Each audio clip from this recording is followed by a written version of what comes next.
Alright, hello everybody, Skyrain here, back again with another Diablo Immortal video. Alright, here we go. We're getting into my completely 100% free-to-play PvP builds, mostly build. I will make some adjustments to some of this that might fit depending on what your playstyle is, etc., etc. As far as Wizard goes in the current landscape, I suppose. It's a bit rough, obviously. You can't really necessarily battle mage it as much anymore, especially, well, as a free-to-play, you can't really battle mage pretty much at all. But, you know, it's all about positioning. Positioning is very key. Watching your cooldowns, timing, all that is also very key. Your paragons might your paragons may sort of matter, but maybe not. It all depends. Also, by the way, I do not have a save your pet. Let's get that out of the way right now. Actually, where is it at? It doesn't show in here anymore. Did they change it? Oh no, it shows in here. There it is. But it doesn't show on your regular inventory screen. Anyway. But yeah, give you an idea, I do not have a save your pet. I barely have anything worth calling a pet as far as that's concerned, but hey, it is what it is. Yeah, you could say, oh, they're fairly cheap now, etc., but, you know, platinum and the market is dead, so that's kind of hard to make that kind of decision anymore about anything currently as far as the market is concerned in the game until they decide to wake up and change things. But that's a side note, carrying on already into an off tangent. All right, let's get back to it here. We are going to go over, well, here we go. Let's just start with, let's see, Icewind. Okay, this is what I still use in the vault. Obviously, with the changes with Barb and the helmet, that debuff helmet or whatever they use, and their constant stacks of Undying, and depending on where you fight them in the vaults, they're always going to be an issue as far as this build is concerned. They'll be, you know, basically immune to your CC, but nonetheless, you can still trap everybody else every so often with it. Nonetheless, it still works for what it is, but obviously there's still going to be counters to counters to counters, and positioning again is also what matters, and timing as far as trying to find those small windows to capitalize on to lock somebody down and apply some burst. But anyway, and as far as barbs are concerned, whenever they go into the, obviously, the fatal damage Undying mode, keep your distance as best you can anyway, even though their chains will yank you from across the room. But you want to keep your distance as far as you can and basically let them drop on their own from dots and from, you know, tick damage. But obviously if they pull you in, then you're kind of screwed anyway. Same thing with Tempest, of course. As we all know, they're immune to practically everything, including damage. They have a full Condi cleanse with their Windwalk puddles and the like. Their shield stacking. The shield stacking, I've said it already, in general in this game is always an issue. But all they have to do is dash, shield applies. Dash, shield applies again. You get the idea. It's kind of ridiculous right now, so yeah. But anyway, that gets that out of the way as far as like, oh, you know, because this is a CC build. It used to be like, you know, before they even nerfed the knockback on the shoulders. Am I still wearing them on this build? I am.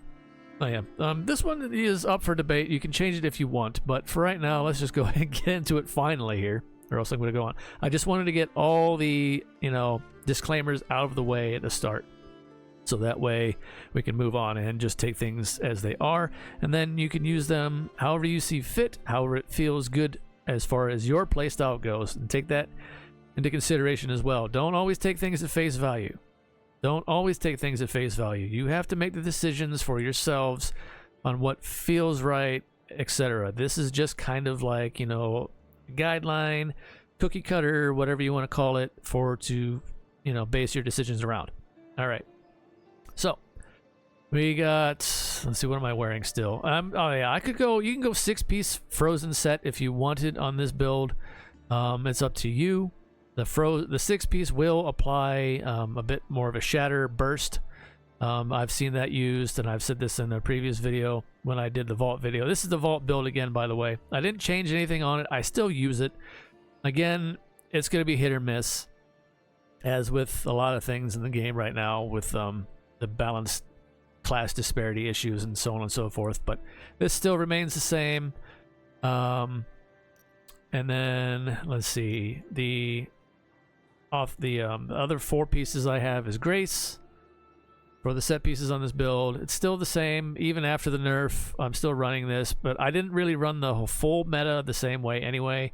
I ran with Arcane Winds instead, with the Elder Crystal, Thistle Bloom for actually I only have 2 charges because I don't have the other one that gives another Arcane Wind charge on for the offhand in this particular build here. So we got Resourceful Countenance, Sorrow chest piece for the ice buff on all your attacks. I'm still wearing this shoulder piece. You can change that if you want. Fractured Footsteps to teleport and freeze on wherever I teleport, so that kind of catches things off guard if they're not aware. Ice Spike for an extra spike damage every 5 seconds. And it does some. This ability does some significant amount of damage when it fires off from Magic Missile. But again, it's randomized and it's every 5 seconds. So, Withering Chill, which will increase critical hit chance on chilled and frozen enemies. But as we all know, in Battlegrounds and Vault, I think it is strifed. So the percentages are less than what they show here. But anyway, there you go. That is the Vault build. I did a video on already, so we're kind of moving on from that now. I have much to show. Let's see. Next Caution in line is here. often This is basically what I've been running all the time. There's a few changes you can make if you want to go a different route. Oh yeah, and by the way, in the Vault build, we'll go over the Paragon again one more time real quick.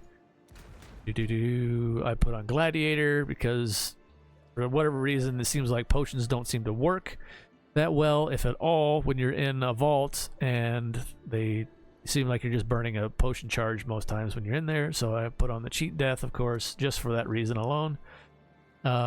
Reduce the loss of control, 10%, hey, whatever is going to help.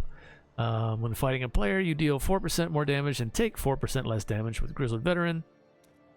To the victor, when you defeat a player, Grizzled Veteran bonus increases to 12% for 10 seconds. And of course, if you're in a vault, you're in a pretty tight space. So if you do take somebody out, it stacks pretty fast. That's what you want for that bonus.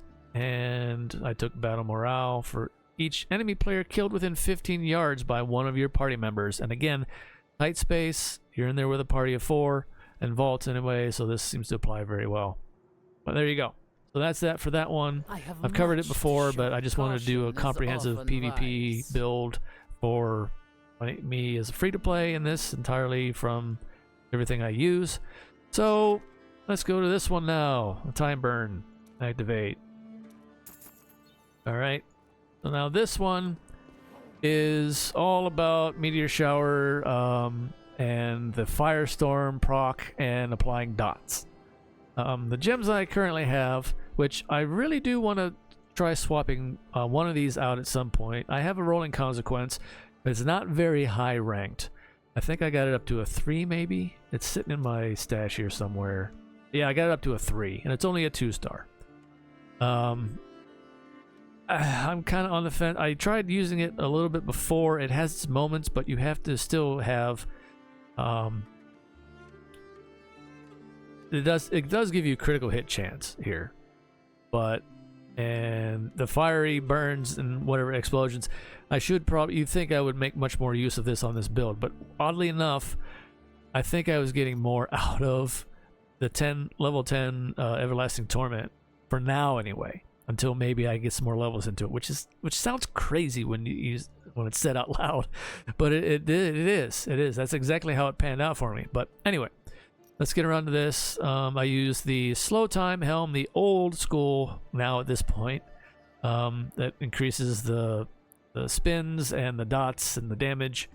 It still works exceedingly well, I think. I got the Drapery for the increased radius on Meteor Shower, which I will argue in the fact that, the Tempest and a lot of the other classes, since this is an older Essence, by the way, they get massive AoE rings anymore in comparison to Wizard, which I find like kind of crazy when it comes to this one in particular. Anyway, I think this needs a tweak. I think it needs to be updated. The radius needs to be a bit larger than what this can provide, because we're still giving up a essence slot for this. And meanwhile, with Tempest, Satyr, Necro, they get an inherent AoE ring that is just massive. But anyway, all right. So there's the helmet, the chest piece, okay. Let's hide the skull too. Forgive me. We also have the shoulder piece, which increases. After casting Meteor, damage is increased by 3 seconds, 90%. All these things, of course, are strifed, so keep that in mind when you're doing Battlegrounds. I'd put on the Fire Meteor Shower. That doesn't stun, but it rains down, because I stack that with Thistle Bloom's effect for your skills here, which is the Unrepentant Gale offhand, and we'll go with Blood of the Wind. Arcane Wind deals more damage when igniting a firestorm. So you're going to be basically doing firestorms all the time. You can do this also with the Ice Meteor Shower as well, which is, if you want to switch, there's a couple pieces I swap, and I'll show that in a minute.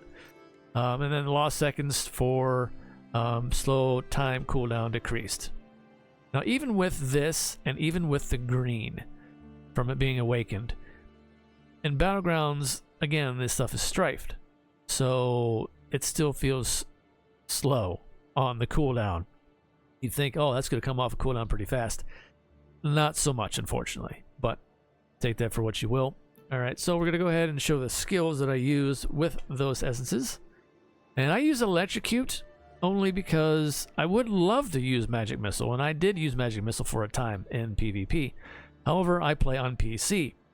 The character tracking is, very kind of difficult sometimes when they're right on top of you, because I also run my mouse with high DPI on it, and that's just my personal preference. I'm so used to shooters and everything else, and this, so I can tone it down if I wanted to, but then it feels too slow for me, and then I'm just like, I don't like it.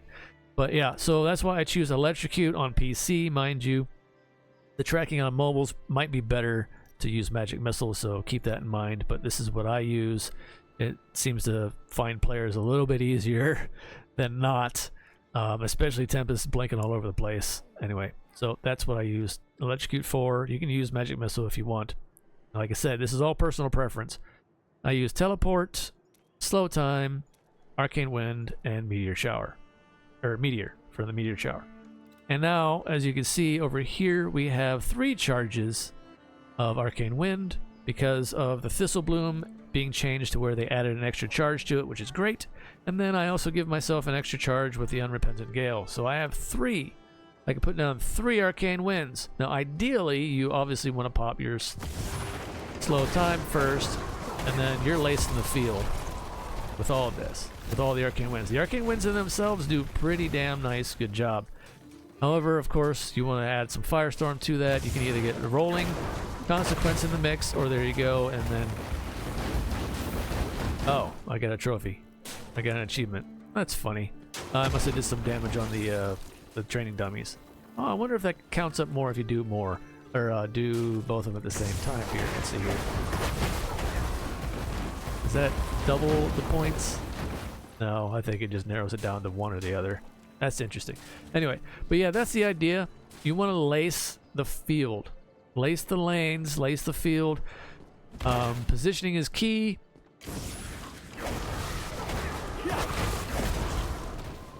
Granted, I didn't hit any of that with my fire and those Arcane Winds I just put down there, but we'll go ahead and let the charge build up again. You get the idea, though. Again, positioning is high key in this. You have to read the mini-map, the red dots on the screen, track them as best you can. Sometimes they're invisible and you don't see them until they're on top of you, depending on what they're using. That's just how it goes, obviously. But you basically want to lace the lane, or even lace one around you in case you're going to get jumped. Now, Tempest most times will charge in on you anyway, and if they don't one-shot you, they'll put their puddle down right on top of you. So if you can escape that and avoid their initial stun, put these down behind you and keep moving, and then just stay within them while they're firing. So that way they're still going to get clipped by some form of dots effect, and hope for the best. Obviously it's not going to be perfect, it never is, but it's all, like I said, this all depends on what your playstyle is. This is what I've been using. This is the thought process behind it all. This is what I do with it. Yeah, I didn't want this to go on for this long, but here we are. I hope this kind of puts things in a bit better perspective as far as the builds that I use, the ones I prefer. And also, by the way, the Paragon on this one, I use Slinger, so I have no cheat death. I have no get out of jail free card. Okay, I've been running this for a while. It's all about positioning. It's all about going, you know, balls to the wall, you know, try to do as much as you can. Your glass could be anyway, complete free to play wizard as it is. No cheat death, no savior. Do what you can positioning wise as best you can, as much as you can. Cover the ground for support fields. Lace the idols on defense as well. You know, that's the key here. Tag as many things as you can. Put the dots on them with a grace. Secondary. Oh, and by the way, my secondaries on, or my greens on this is going to be 4-piece Agament and the 4-piece Burn and 4-piece Grace. So there you go. That's what I use for the set pieces. I got enough dots with Pain Clasp and Viper Bite and Torment. Like I said, I'd eventually like to swap in a rolling somewhere.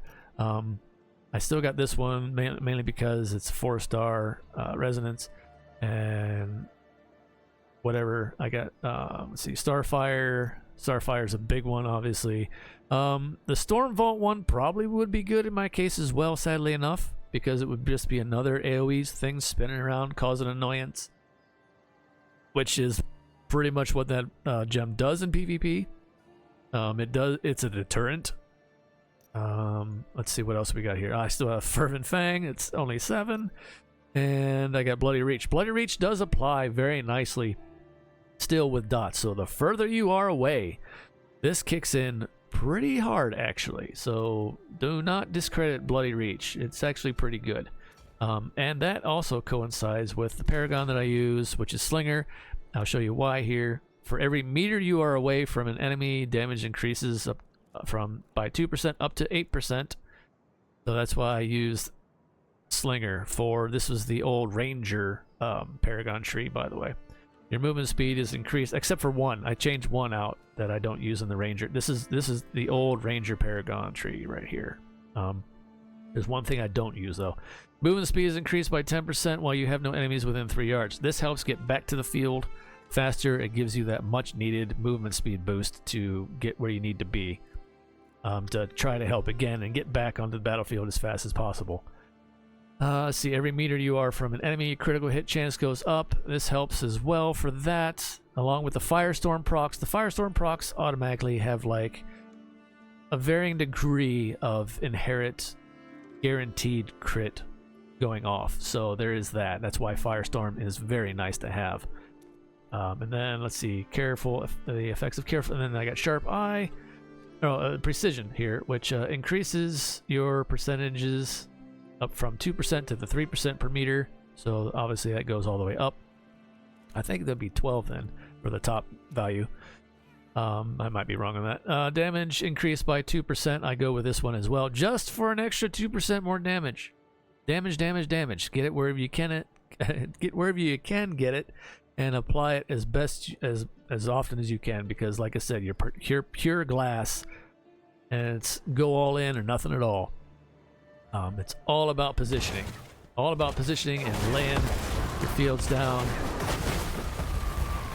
and staying with them as often as you can, firing them off as frequently as possible, of course with the slow time whenever you can, and just keeping the field covered and keeping yourself covered in the process of it all.